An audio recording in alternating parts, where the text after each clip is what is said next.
एक बार वोट दे के देखतीन तब हम बतेबे कि कौन सी बदलाव हो सकली है। नमस्कार। बोलते थे कभी मैं नहीं रहा इस दुनिया में तो तुम जरूर वापस आना और आ करके मेरे बिहार के नालंदा को बचाना। ये मेरा कॉलर पकड़ सकते हैं, मेरा कान पकड़ सकते हैं, पूरा नालंदा मेरा गार्जियन है, मैं भाग ही नहीं सकती। नमस्कार, मैं मनोज कुमार और आप देख रहे हैं लाइव बीबीजी न्यूज। जी हाँ, हमारे साथ उपस्थित है निशा रंजन जी, जो कि नालंदा से है और वेल एजुकेटेड है। लेकिन आज धरातल में निशा जी जैसे एक महिला हमारे साथ उपस्थित है और उनके बारे में जानेंगे कि नालंदा की बेटी, बिहार की बेटी क्या कुछ अपने बिहार वासियों के लिए, नालंदा वासियों के लिए कहती हैं। नमस्ते मैम। नमस्कार, आपके व्यूअर को भी मेरा नमस्कार। जी बताएं मैम। जैसे कि नालंदा से आप खड़ी है समता पार्टी से जी, और वहाँ पे नालंदा कहीं ना कहीं एजुकेशन के मामले में नालंदा विश्वविद्यालय के नाम माना जाता है। और कहीं ना कहीं आज बिहार की कंडीशन एजुकेशन के मामले में देखा जा रहा है कि कहीं कहीं स्तर गिरता जा रहा है। क्या उस पर भी आपका क्या राय है, क्या सोचती है? देखिए, मैं तो इतना ही जानती हूँ, मेरा नाम निशा रंजन है और मैं नालंदा से प्रत्याशी हूँ एमपी का। मैं इतना ही बताना चाहूँगी, नालंदा अगर आप ढूंढेंगे गूगल पे तो इसका मतलब होता है एडुकेशन। नालंदा का मतलब ही होता है एडुकेशन। नालंदा प्रसिद्ध है एडुकेशन के लिए और ये चीज़ वहाँ के खून में है, वहाँ के डीएनए में। डीएनए हमारी बॉडी में होती है डिऑक्सीराइबोज न्यूक्लिक एसिड, ठीक है। तो ये जो हमारा डिऑक्सीराइबोज न्यूक्लिक एसिड है, यानी डीएनए हमारा जो है, इसके अंदर एजुकेशन कूट कूट कर भरा हुआ है। क्योंकि बिहार नालंदा में जो है, कोई भी अपने बच्चे को यही चाहता है कि वो कोई बड़ा आईएएस ऑफिसर बने, कोई आईपीएस ऑफिसर बने, क्योंकि वहाँ का क्षमता पढ़ाई का अजीबो गरीब है। कुछ भी पढ़ सकते हैं, कुछ भी कलात्मक ये लोग होते हैं, रातों रात ये बदल जाते हैं एजुकेशन में। क्योंकि वहाँ के माता पिता ऐसे हैं ना कि वो 3 बजे भोर में बच्चे को 2 बार आवाज़ लगाएंगे। मैं अगर मेरी बात करूँ तो मेरी माँ 2 बार आवाज़ लगाती थी। मेरा पेट नेम पिंकी है, कहती थी पिंकी उठो 2 बार, तीसरी बार में सीधे 1 मग्गा पानी मुंह पे। तो कहने का मतलब कि आप बच नहीं सकते वहाँ के माता पिता से। वहाँ के माता पिता छड़ी लेके आपको जो पढ़ाएंगे ना, आप बच ही नहीं सकते। तो नालंदा का एक एजुकेशन का है और वहाँ के लोगों को एजुकेशन की प्रॉब्लम हो रही है।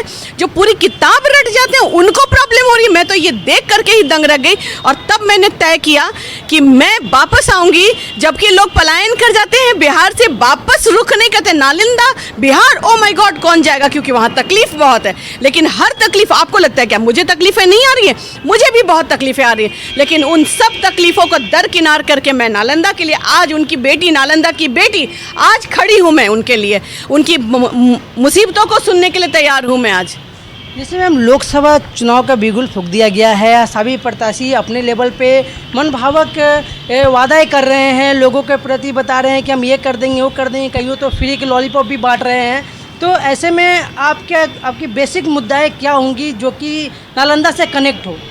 देखिए, मुद्दा तो हमेशा नालंदा का एजुकेशन ही रहा है। मेरा मुद्दा ये है कि जो लोग फ्री में लॉलीपॉप बांट रहे हैं, इतने वो लोग इलेक्शन के बाद आएंगे नहीं आएंगे ये मुझे नहीं पता। लेकिन मैं तो वहाँ की मूल निवासी हूँ, मुझे तो आना ही पड़ेगा हर पर्व में, चाहे छठ पर्व हो, चाहे कोई भी पर्व हो, केक काटा जाए, शादी किया जाए, तो आना ही पड़ेगा। मैं भाग नहीं सकती। तो ये मेरा कॉलर पकड़ सकते हैं, मेरा कान पकड़ सकते हैं, पूरा नालंदा मेरा गार्जियन है, मैं भाग ही नहीं सकती। तो वो तो छोड़ दीजिए कि जहाँ तक मुद्दा एजुकेशन का, मुझे मुद्दा मेरे पिताजी ने भर के दिया है कि बिहार को बेटा आगे बढ़ाना। उनकी इच्छा थी कि मैं बिहार को आगे बढ़ाऊं। बोलते थे कभी मैं नहीं रहा इस दुनिया में तो तुम जरूर वापस आना और आ करके मेरे बिहार के नालंदा को बचाना। आज वही पिताजी की बात मेरे खून में मेरे दौड़ रही है, मेरे हीमोग्लोबिन में दौड़ रही है और मैं वापस आई हूँ उनकी पुकार के साथ। नालंदा की बेटी हैं आप, काफ़ी गार्जियन मानती है नालंदा के लोगों को। हाँ, नालंदा की जैसे आप देख रही हैं कि एजुकेशन के मैटर पे कहीं ना कहीं पीछे, उसके लिए आप आवाज़ उठा रही हैं। और भी ज़मीनी बहुत सारे मुद्दाएं हैं जिन पे भी काम नहीं हो पा रहा है, बहुत सारे पिछड़ा है। जिससे रास्ते की बात कर ले, या फिर से बहुत सारे लोग आज भी है जो कि अपना फॉर्म खुद नहीं भर पाते हैं, इतना एजुकेटेड नहीं है। तो उनके बारे में कैसे सोच रही है कि उसको डेवलप कैसे किया जाए? पुशअप करना ही क्यों नहीं होता है, बल्कि उनको सही दिशा दिखाना भी ज़रूरी है। तो उसको दिशा कैसे मार्गदर्शन देंगे? देखिए, मैं आपको अपनी एक निजी बात बताना चाहूँगी, अगर इजाज़त आप दें तो। मैं जब अभी प्रिंसिपल थी गुजरात में, तो मेरे को कोई ऐसी मिली जिन्होंने मुझे बोला कि आप इतनी अच्छी इंग्लिश बोलती हैं, आप मेरी बेटी को इंग्लिश इसलिए सिर्फ सिखा दो क्योंकि मेरे घर में कोई पढ़ा लिखा नहीं है। हम जब हॉस्पिटल जाते हैं ना तो हमें फॉर्म भरना पड़ता है, तो वो फॉर्म इंग्लिश में होता तो हमें समझ में नहीं आता। आप सोचिए, मैं गुजरात की बात कर रही हूँ, जबकि मैं बैठी गुजरात में हूँ और अभी मैं प्रत्याशी नालंदा की हूँ, तो मैं कहाँ कहाँ का लुक आफ्टर करूँ। आप जो ज़मीनी मुद्दा कह रहे हैं ना, रोड तो है ही है, रोड एक प्रॉब्लम है ही है, कितनी भी महंगी गाड़ी खरीद लो वो बैलगाड़ी की तरह चलती है। लेकिन एक और बड़ा मुद्दा है, जब आपका शरीर ही नहीं काम करेगा, जब आपका स्वास्थ्य नहीं रहेगा, जब आपकी लंबी उम्र ही नहीं रहेगी। जरा संत बिंबिसार जैसे लोग नालंदा के थे, जिनको हरा पाना अपने आप में एक बहुत बड़ा चुनौती था, वैसे लोगों के शहर में कितने मजबूत हैं, कितने बीमार हैं, कितने पेशेंट हैं। अगर रातों रात, मेरा सवाल एक सिर्फ है कि अगर किसी को हार्ट अटैक आ गया, आप नालंदा रेफर कर देते हो, नालंदा से रेफर करके पटना भेज देते हो, रोडें खराब हैं, क्या वो पटना तक पहुंच पाएगा? रास्ते के इस भंवर में वो टूट के मर नहीं जाएगा? तो क्या अभी तक यही देखा है नालंदा ने?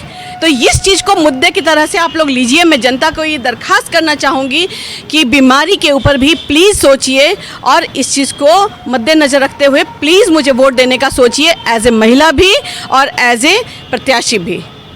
जैसे देखा हमारे साथ जुड़ी थी निशा रंजन जी, और हम एक महिला प्रत्याशी होते हैं के नाते उन्होंने ज़मीनी मुद्दाओं को बहुत सामने से, बहुत नज़दीकी से देखा और समझाया भी।